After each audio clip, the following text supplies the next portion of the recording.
Meera ma'am writes about knee pain and weight loss and hypothyroid. Now,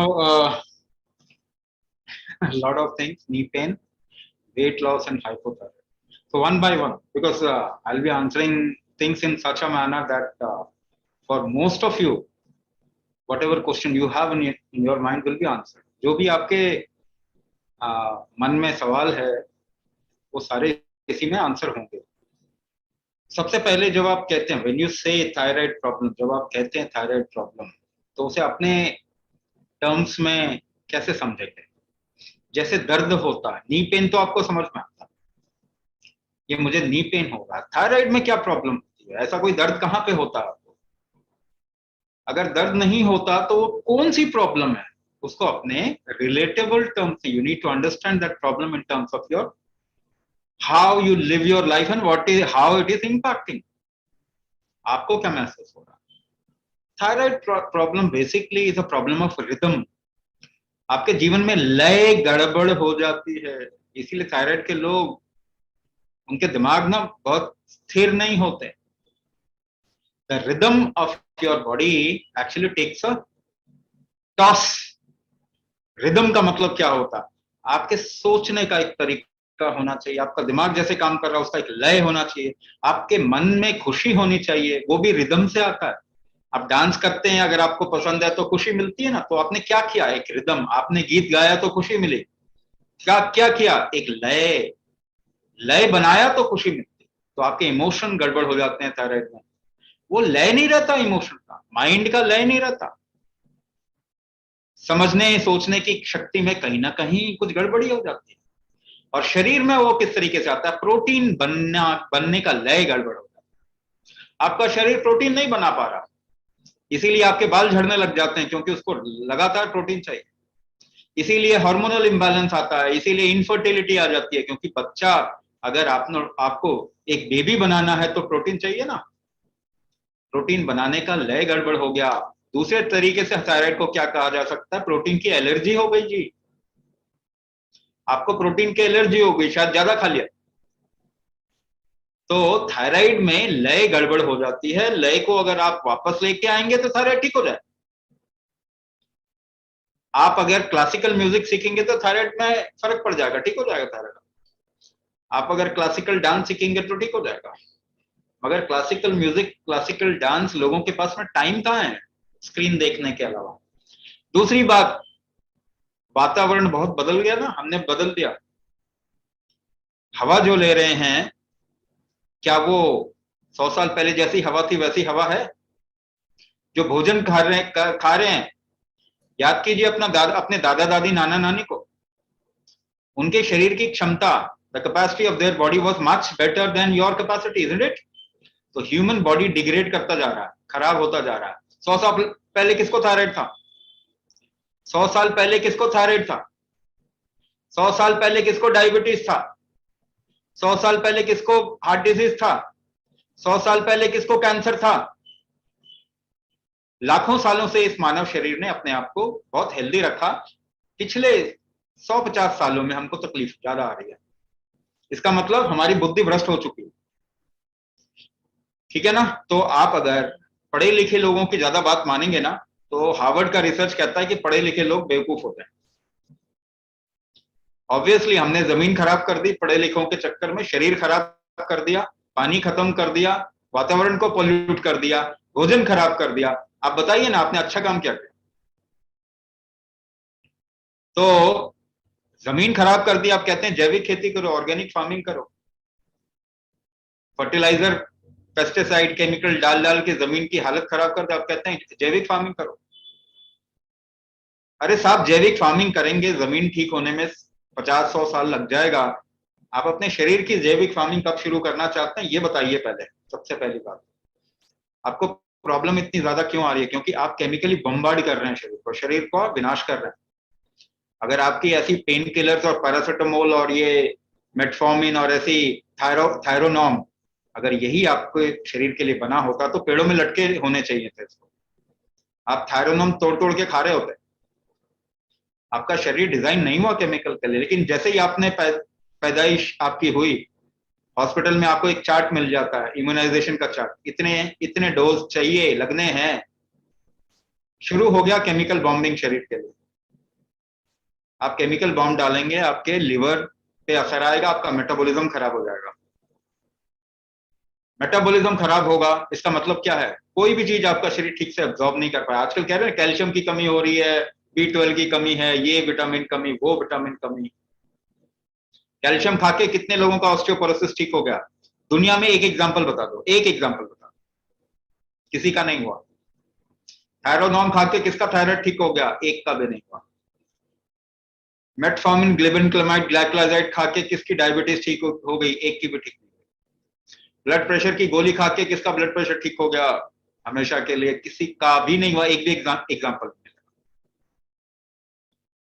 तो कहने का मतलब ये कि आंखें तो खोलिए प्लीज। कब खोलेंगे? जब शरीर बिल्कुल बर्बाद हो जाएगा, तब आंखें खोलनी है आप। थायराइड, थायरोक्सिन खा के, T4 खा रहे हैं आप, टेट्राहाइड्रोथायरोनिन खा रहे हैं आप, वो खा के ब्लड टेस्ट करो, उसमें ज्यादा दिख जाएगा। अरे पानी में नीला रंग डाल के इसको बोलो देखो नीला कर दिया मैंने तो, मैजिक कर दिया। ये कोई मैजिक है क्या? या बेवकूफी है? आपके शरीर में कुछ डाल रहे हैं, फिर टेस्ट करके दिखा रहे हैं देखो हमने ये कर दिया ना सही। अरे कैसी बातें कर रहे हैं आप? तो आपका मेटाबॉलिज्म खराब होगा। मेटाबॉलिज्म की दो बीमारियां मेन रूप में, थायराइड एक बीमारी है मेटाबॉलिज्म की। दूसरी बीमारी डायबिटीज है, मगर इसके अलावा भी है। जैसे लोगों को इंडाइजेशन होता है, एसिडिटी होती है, एसिड रिफ्लक्स होता है, इरिटेबल बाउल सिंड्रोम होता है, यूरिक एसिड बढ़ जाता है शरीर में। ये सब भी कहीं ना कहीं मेटाबॉलिज्म से जुड़ा हुआ है। आपका लिवर मेटाबॉलिज्म करने का की फैक्ट्री है, सबसे पहली वाली, बहुत लेवल पे होता है मेटाबॉलिज्म। सो एक बात बताइए, अगर लिवर को सबसे पहले आपका भोजन कहां जाता है? आपके लिवर में जाता है। तो जूस बन के आपके लिवर में जाता है, क्योंकि लिवर गेटकीपर है, दूसरा ब्रेन है आपके शरीर का। आप केमिकल डालेंगे तो कहां जाएगा? लिवर पे जाएगा, और लिवर उसे एक्सेप्ट नहीं करता, बाहर निकाल देता। तो हम उसे लोड कर देते हैं, यानी 5 मिलीग्राम पहुंचाना है तो 500 मिलीग्राम देते हैं, क्योंकि 495 तो आपका लिवर निकाल देगा। तो आपने लिवर के साथ में कुछ अच्छा काम किया, ये जोर जबरदस्ती किया? शरीर के साथ में आप जोर जबरदस्ती कब से शुरू किया आपने?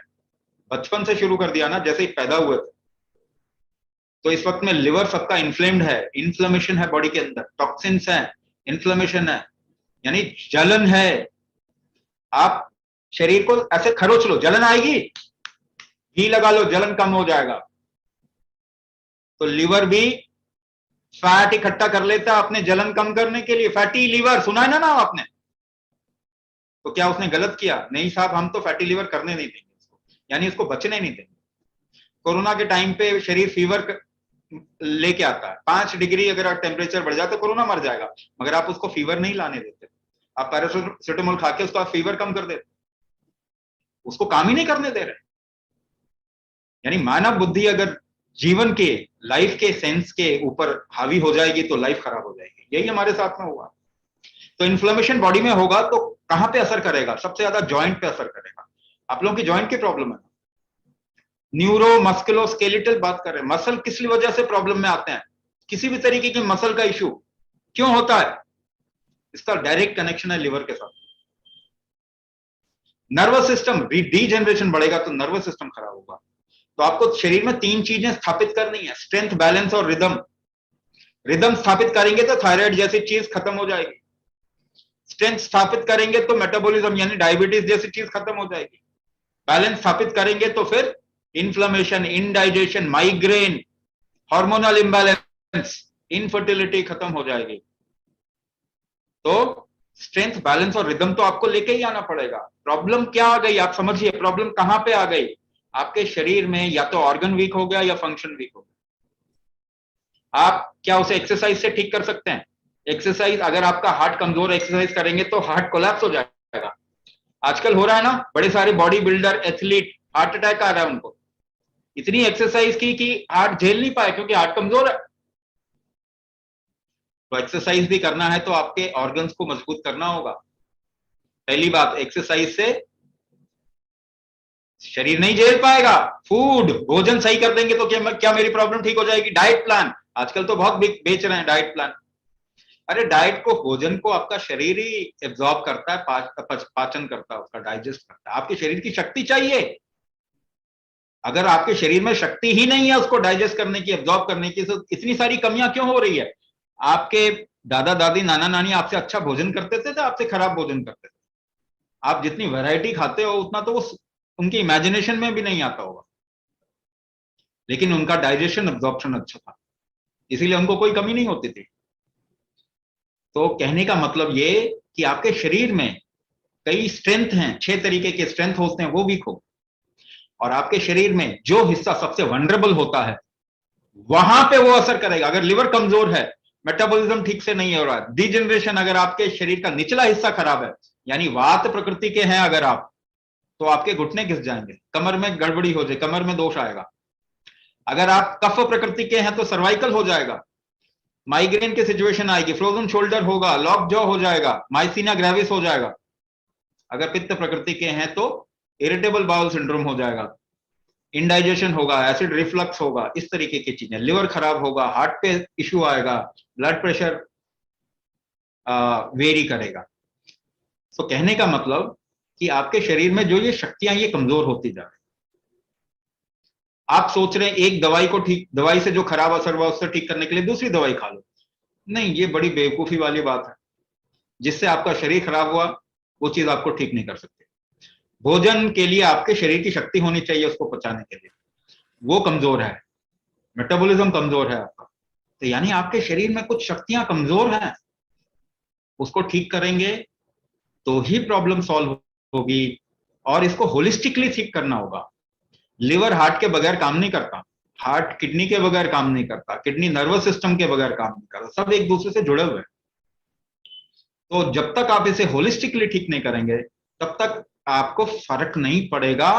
थोड़ा समय आराम मिल सकता है कई चीजों से, लेकिन हमेशा के लिए आपको अगर रिलीफ चाहिए, आपको अपना जीवन अच्छा करना है, तो अपने अंदर ये 6 शक्तियां, देह बल, दोष बल, धातु बल, अग्नि बल, मनोबल, ओजस बल, इनको बढ़ाना ही पड़ेगा। और ये कैसे बढ़ाएंगे? ये कुंभक के जरिए बढ़ा सकते हैं, क्योंकि कुंभक इसको बढ़ाने का ही तरीका है आपके शरीर का। कोई अलग से चीज हम नहीं दे रहे, आपके शरीर का ही स्ट्रेंथ क्रिएटिंग मैकेनिज्म है कुंभक। उसी को एक तरीके से करके आपके पूरे शरीर की के जितने ये षड बल हैं इनको स्थापित करेंगे। रीजनरेशन आपके शरीर में बढ़ाया जाएगा, बैलेंस बढ़ाया जाएगा, अंदर ऑर्गन स्ट्रेंथ बढ़ाया जाएगा। और आप देखेंगे स्लोली स्टेडिली थोड़े समय बाद में अगर आप कुंभक करते रहेंगे तो आप एक बीमारी नहीं, आप कई बीमारी से निकल सकते हैं। समझना आपको पड़ेगा कि प्रॉब्लम कहाँ है, फिर वो सॉल्व कैसे किया जा सकता है।